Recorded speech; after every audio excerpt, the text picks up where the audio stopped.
اسمع، ابغاك تشاركني في هذا المقطع. آيات عظيمة ابغاك تسمعها، ممكن في شخص يهتدي بالله بمساهمتك في نشر هذا المقطع. فضيلة القارئ الجميل الشيخ عبد القرني تلا آيات عظيمة، ويقال بأنها كانت سبب في توبة الفضيل بن عياض. كان من أشهر قطاع الطرق، يسمع هذه الآيات العظيمة تتلى ويردد بعدها بلى يا رب قد آن، فتاب وعاد إلى مكة وأصبح عابد الحرمين. لكن سبحان الله كيف غير كلام الله وبدل حياته وأصبح عبد زاهد قريب من الله سبحانه وتعالى. فاسمعوا هذا المقطع وشاركنا الأجر. أسأل الله أن يوفقكم جميعا.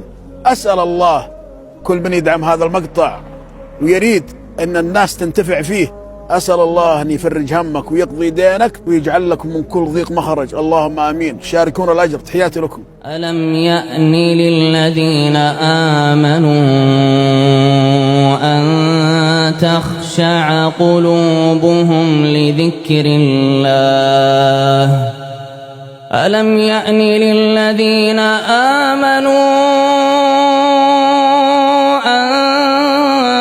تخشع قلوبهم لذكر الله وما نزل من الحق ولا يكونوا كالذين أوتوا الكتاب من قبل فطال عليهم الأمد فقست قلوبهم وكثير منهم فاسقون.